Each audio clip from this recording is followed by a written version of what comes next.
믿음이 좋다고 하는 한 사람이 물에 빠져서 하나님께 이렇게 기도합니다. 하나님, 나 좀 건져주세요. 그랬더니 하나님께서 여객선이 물에 빠진 사람을 발견하고 구조 요청을 합니다. 그랬더니 당사자가 당신들이 가던 길을 그냥 가세요. 나는 하나님이 나를 구원하러 오실 겁니다.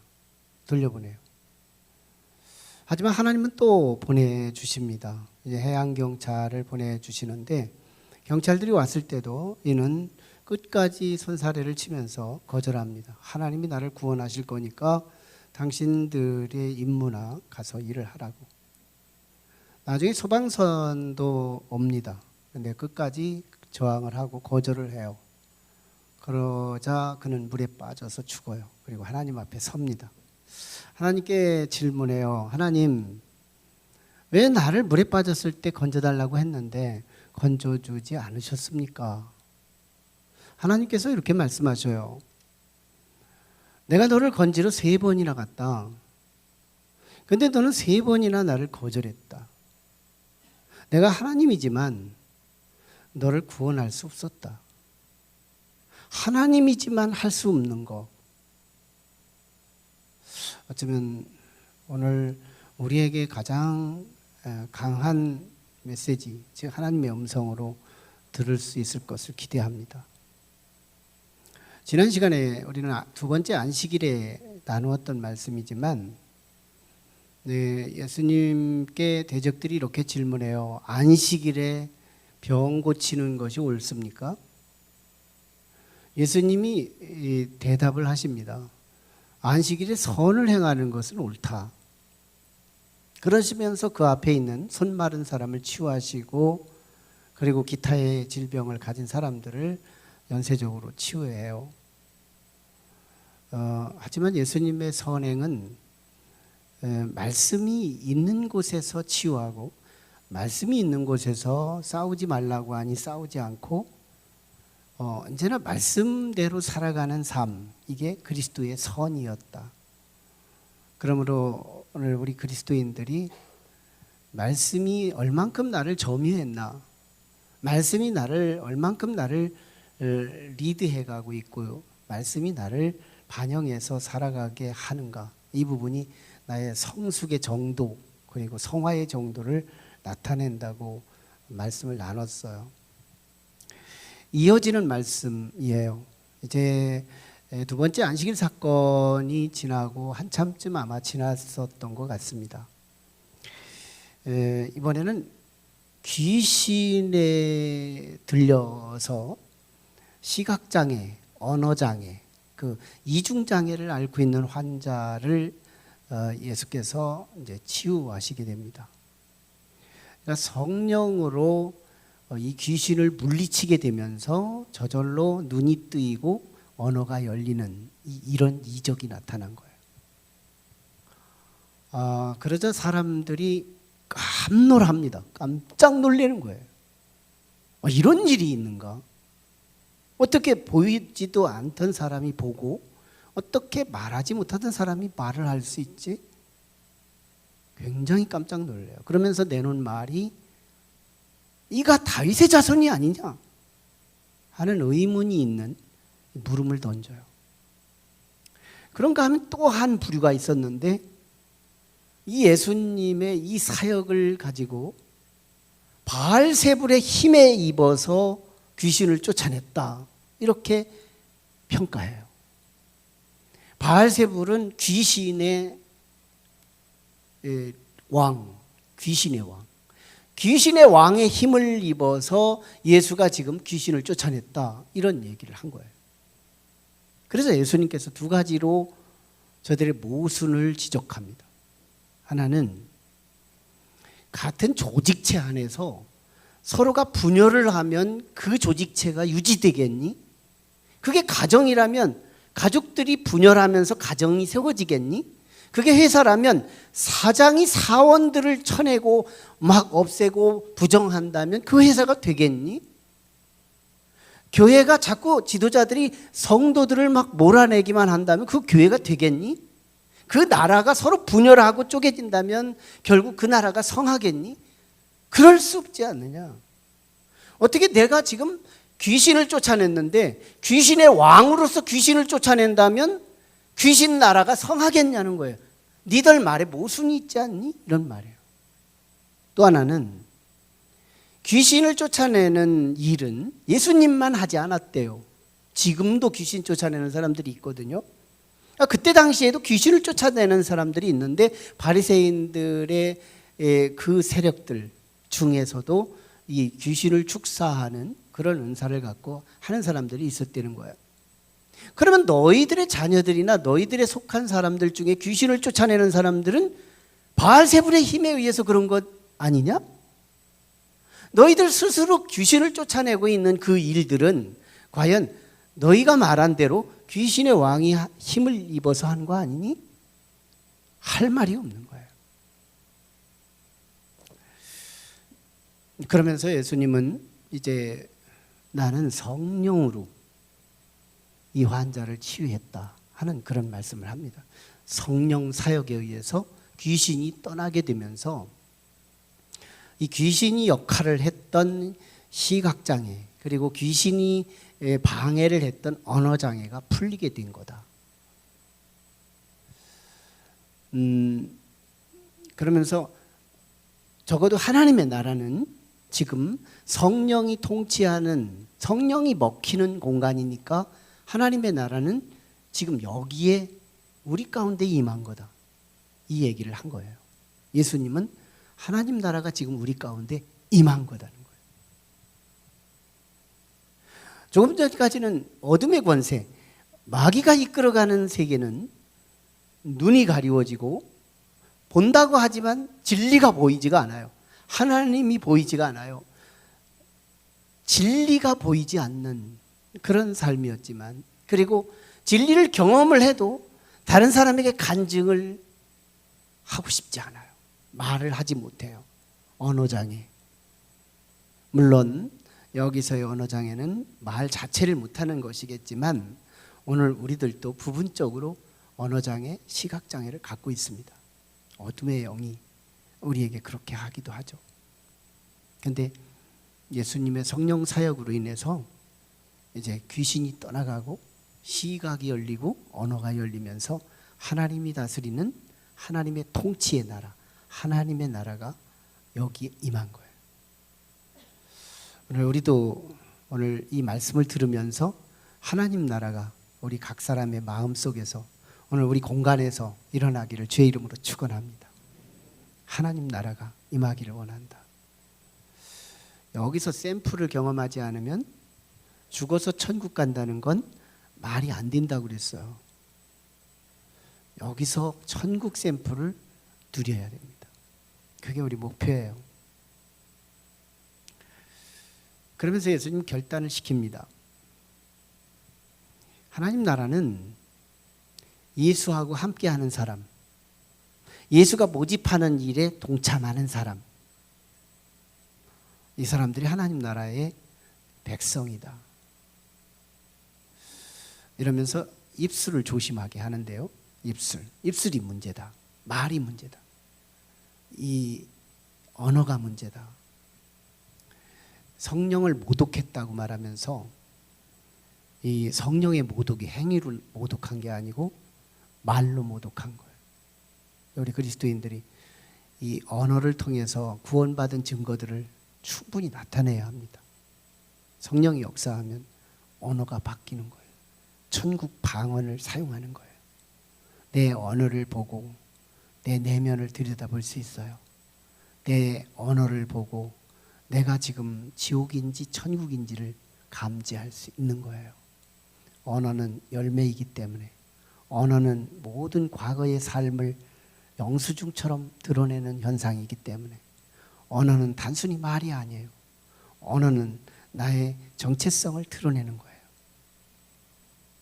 그래서 오늘 본문의 마지막 절은 말로 구원을 받을 것이만 말로 심판도 받을 거다. 이 메시지를 합니다. 오늘 말씀은 분명히 치유 기사예요.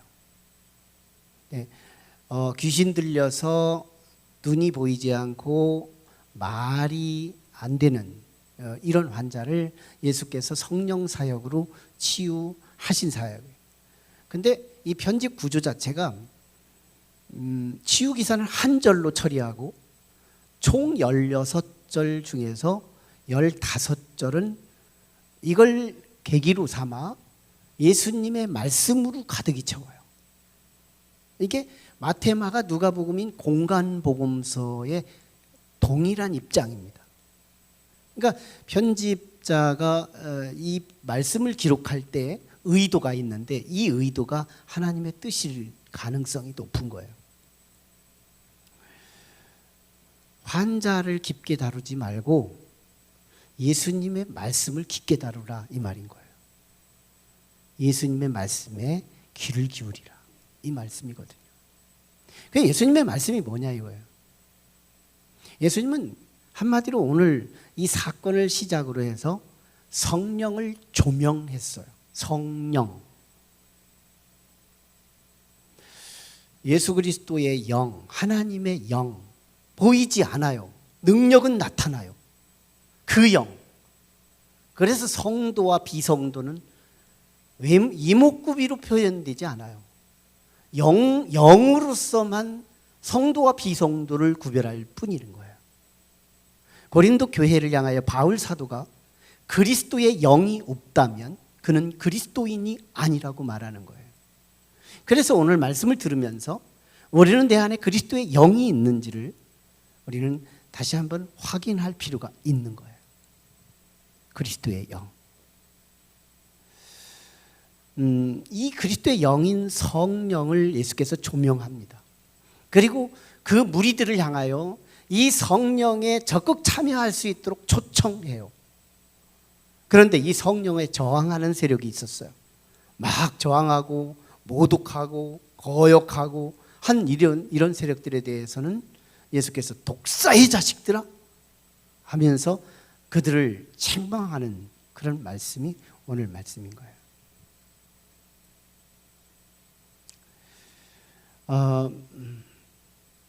오늘 본문의 환자는 시각장애, 언어장애라고 했는데요. 사실은 귀신이 들어와서 보지 못하게 방해한 겁니다. 그리고 귀신이 들어와서 하나님의 은혜를 말하고 싶어도 말을 할 수 없도록 언어를 방해한 거예요. 그러나 성령이 들어오니까 질서가 회복돼요. 하나님이 만드신 눈의 목적, 입술의 목적이 회복돼요. 성령은요, 회복을 이룹니다. 귀신은요, 방해를 이뤄요.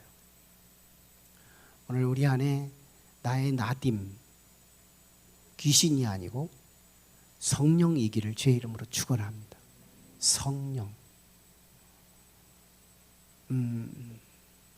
볼링 할 때 보면 볼링을 잘하는 사람과 못하는 사람의 차이가 뭐냐면 한 초점 차이예요.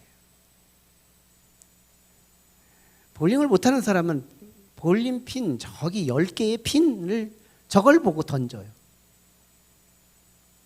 그런데 볼링을 진짜 잘하는 사람들은 자기 구질을 무언지를 파악을 하고요. 내 구질이 얼만큼 스핀이 들어가는지 얼만큼 다이렉트로 가고 있는지 이걸 정확하게 파악하고 한 몇 발짝 앞에 있는 모아지는 초점 거기에서 자기의 스핀을 계산해서 던집니다. 그러면 거의 자기가 의도하는 대로 스핀을 돌려가면서 적절히 10개를 다 넘어지게 한다는 거죠. 여러분 인생도 한 포인트 차이지 2포인트, 다 포인트 아니라는 거예요. 신앙도 마찬가지. 오늘 우리가 예수 믿을 때 이 성령에 민감할 필요가 있습니다. 여러분 예수 믿어야 구원받거든요. 근데 예수를 직접 보면서 예수만 하다 보면 예수 못 믿어요. 마치 볼링하는 사람이 핀만 보고서 공을 굴리는 것과도 같은 거예요. 예수 잘 믿는 사람은요, 성령에 민감해요. 성령에 민감. 이게 약속이거든요. 이게 초점이에요. 우리가 초점을 바르게 잡을 때 예수 믿는 것처럼 즐겁고 행복하고 우리 인생에 대박 만나는 길이 없다는 거예요. 놀라운 일이 벌어질 겁니다. 성령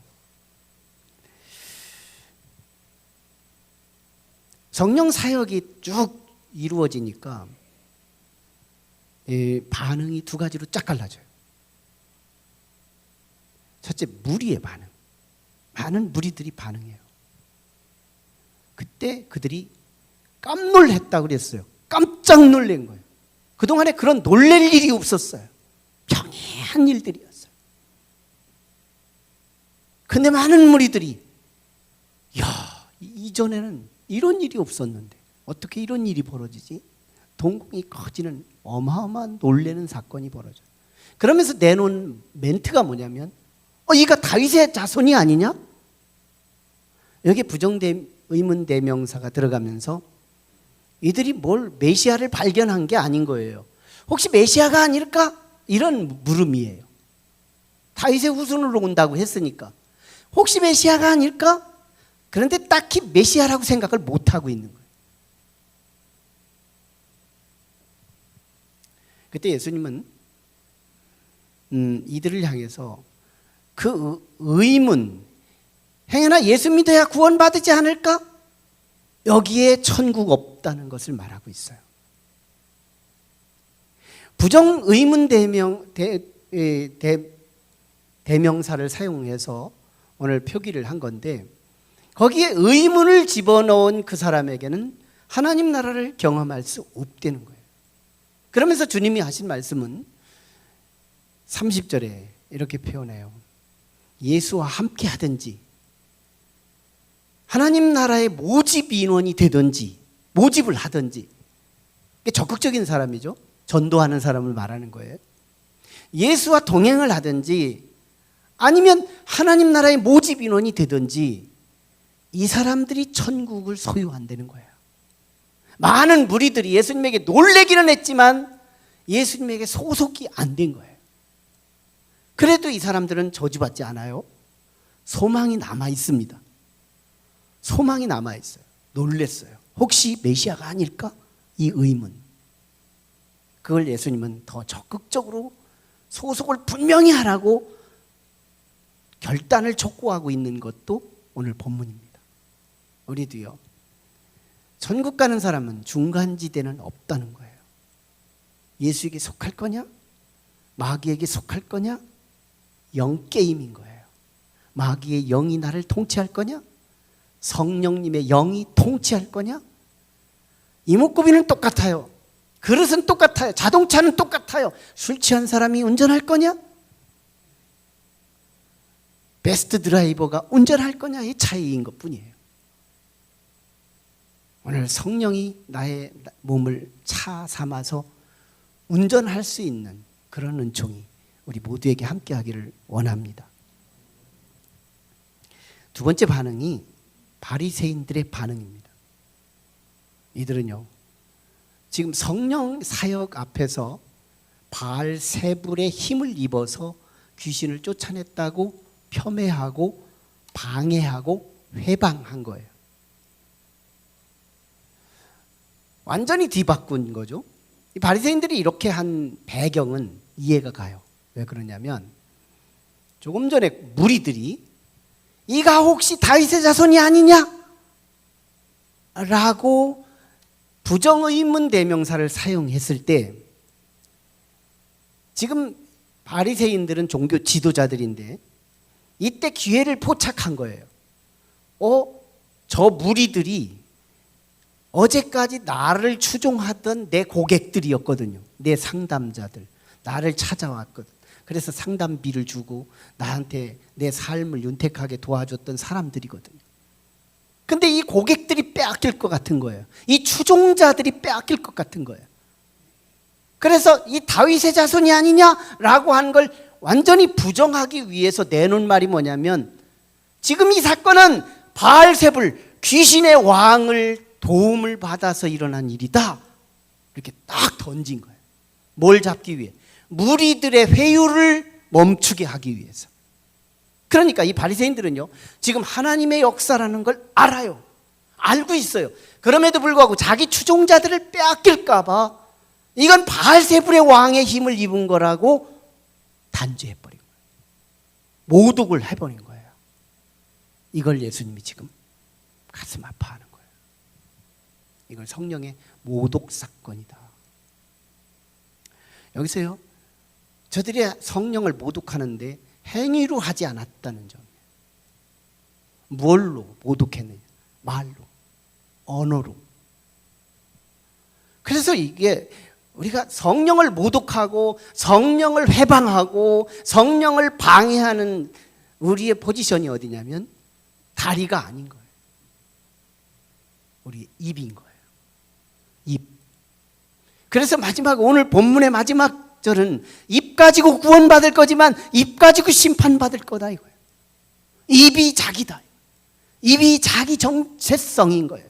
나의 나딤은 내 입에 있는 거예요. 오늘 이후로 나의 언어는 나를 드러내는 것이며 내가 누군지를 말하는 것일 거예요. 내가 누굴까요? 나의 언어. 사실은 언어는 행위 영역에 해당됩니다. 언어는 보이지 않기 때문에 행위의 영역으로 두기가 어렵지만 언어는 열매예요. 삶의 결과예요. 내가 언어를 말하기까지는 여러분 얼만큼 내 안에 축적이 되어야 될지 알아요. 어린아이가 태어나서 자라는 과정을 보니까 지난달에도 말 안 하더니 이번 달에도 말을 안 해요. 아마 다음 달에도 말을 안 할 것 같아요. 그런데 언제? 몇 개월이 지나니까 엄마? 비로소 말이 터져 나오는데요. 이 말 한마디 터져 나오기까지가 몇 개월이 지나서 수없이 들은 것이 나오더라는 거예요. 우리의 언어도 마찬가지예요. 그 마음에 쌓아진 것, 그것이 비로소 언어를 통하여 표출되는 건데 그게 내 내면 속에 나의 정체성이 된다는 거예요. 이 언어 가지고 많은 사람의 상처를 줘요. 많은 사람을 위로하기도 해요. 이 언어를 가지고 분쟁하기도 하고 이 언어를 가지고 싸우기도 해요. 전쟁을 하기도 해요. 이 언어를 가지고 사람을 살리기도 하지만 이 언어를 가지고 사람을 죽이기도 해요. 사람은 칼로 사람을 죽이기만 하지 않더라는 거예요. 언어의 영역이 훨씬 행위의 영역을 지배하고 있습니다. 그래서 우리가 성령이 우리에게 임하면 우리의 언어가 바뀌는 거예요. 내 언어를 봐서 성령이 있는지 내 언어를 봐서 마귀가 있는지를 우리는 감지할 수 있는 거예요. 오늘 우리는 언어가 참 중요하다는 부분이에요.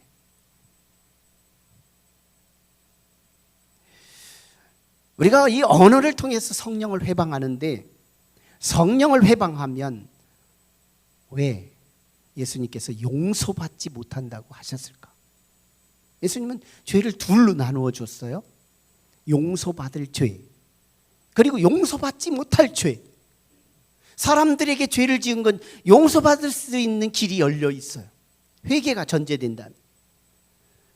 심지어 예수님은 한 단계 더 높입니다. 예수 사람으로 오신 예수 그리스도를 모독하거나 그를 십자가에 죽인 사람도 용서받을 수 있다는 것을 여지를 남겨요. 근데 성령을 모독하면 용서받을 수 없대요. 이 땅에서도 용서받지 못하고 내 생에서도 용서를 받지 못한대요. 영원히 지옥으로 결정되는 사람이래요. 성령을 모독한. 그러면 성령이 모독되면 왜 용서받지 못할까요? 이 부분이 오늘 가장 중요한 부분이에요.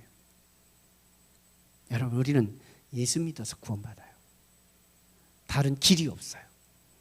예수 믿어야 구원받습니다. 자, 근데 솔직하게 말해서 누가 예수를 믿을 수 있어요?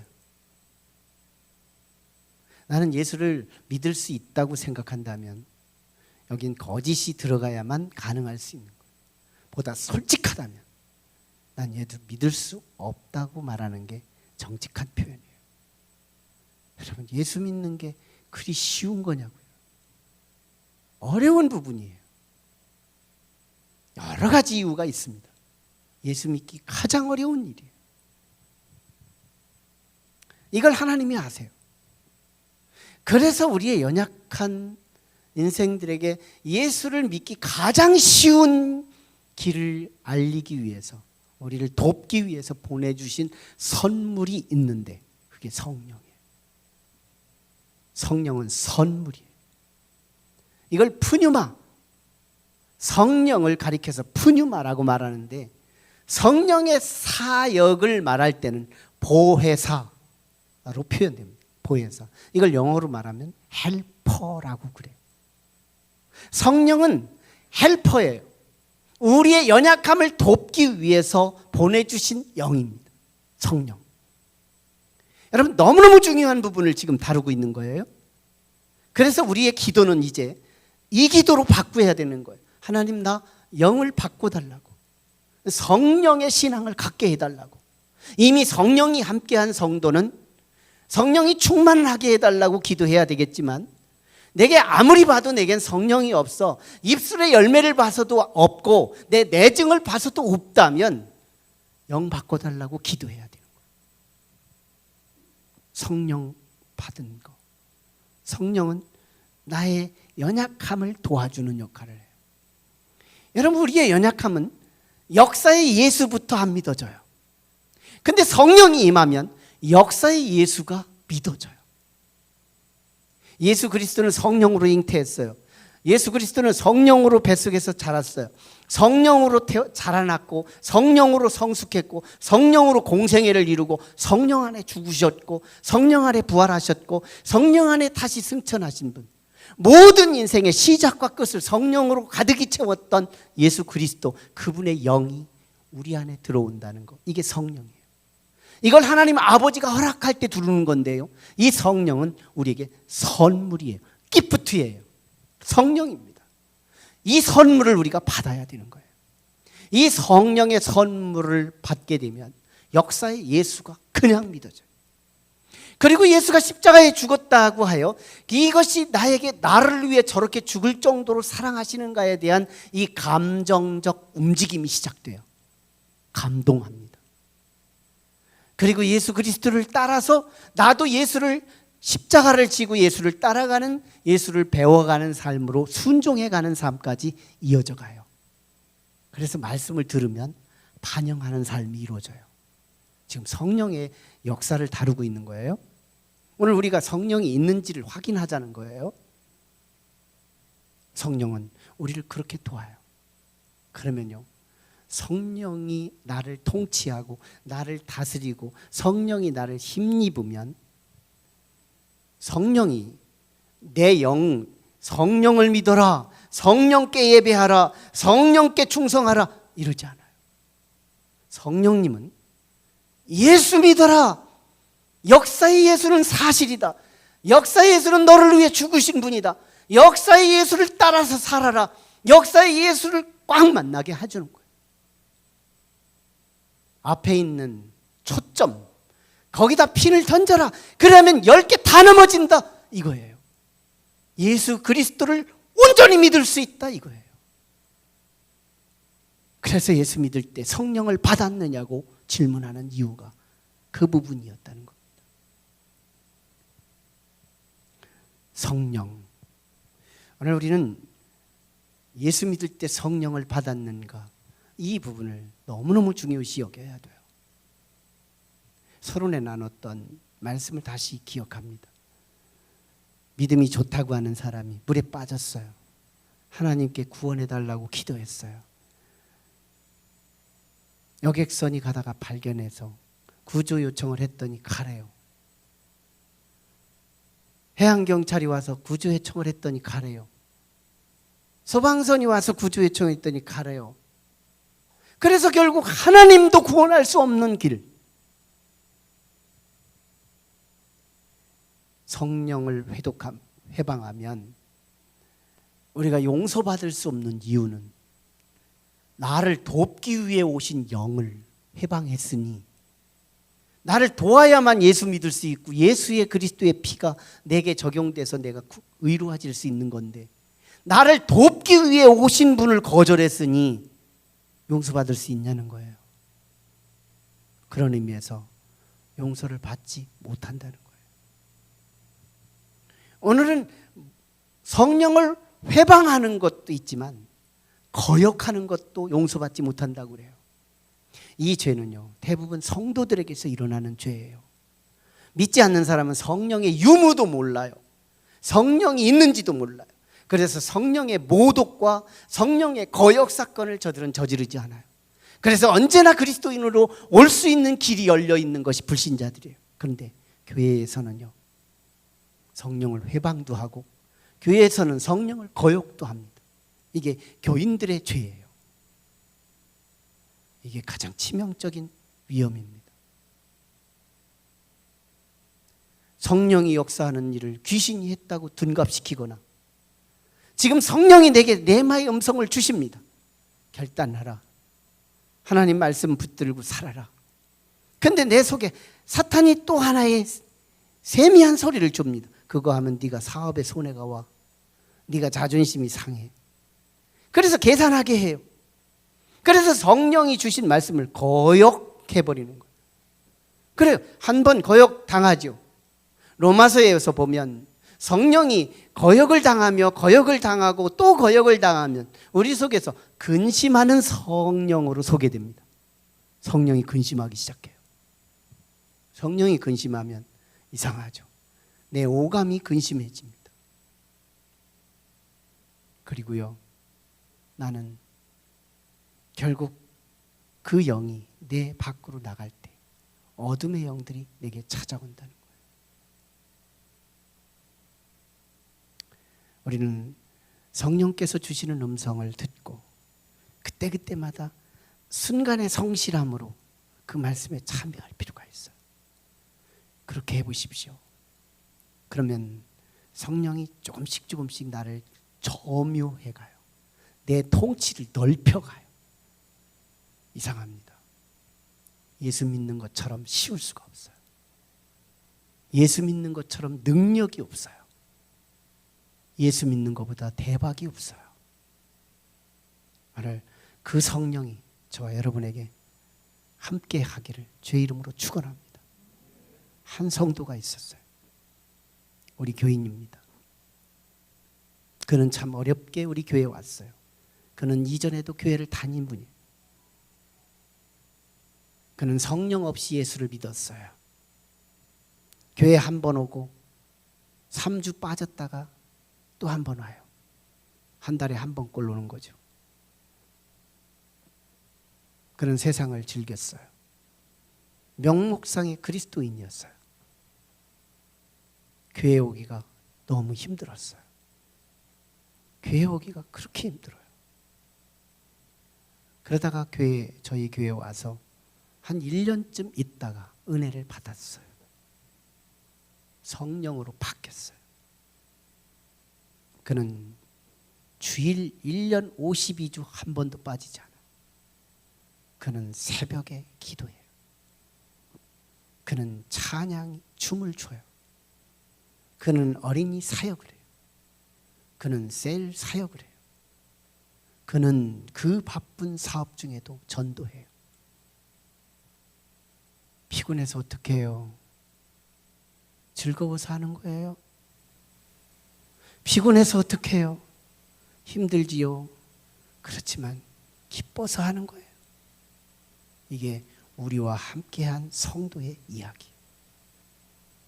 영이 바뀌면 그런 되는 거예요. 영이 바뀌면 그런 되는 거예요. 내가 예수 믿는 게 아니에요. 귀신이 예수 믿게 하는 게 아니에요. 성령이 예수 믿게 하는 거예요. 볼 걸 보게 해요. 영안이 열리기 시작해요. 하나님의 움직임이 보여요. 그리스도가 진리인 게 보여요. 내 삶 속에 역사하신 그리스도를 남에게 말해요. 그래서 내 열정을 남에게 옮겨요. 뜨겁게 만들어요. 하나님의 나라가 증폭돼요. 이게 성령이 통치하는 성도예요. 성령이 함께하는 저와 여러분이 될 수 있기를 주의 이름으로 축원합니다. 기도하시죠. 우리 같이 기도하실 때 하나님, 성령의 사역을 바알세불 사역이라고 폄훼하고 회방했던 바리새인들을 독사의 자식이라고 말합니다. 그들은 심판날에 하나님의 심판을 면하지 않을 거라고 경고하고 있습니다. 오늘 우리는 예수 믿을 때 성령에 민감한 신앙이 될 수 있도록 도와주시옵소서. 성령이여, 내 영을 바꿔주시옵소서. 내 속의 사람의 영을 바꿔주시옵소서. 그러면 과거의 나 때문에 놀랄 것입니다. 과거의 내가 나를 도저히 이해할 수 없을 것. 하나님의 역사가 보이는 눈, 하나님의 역사를 간증할 수 있는 입술.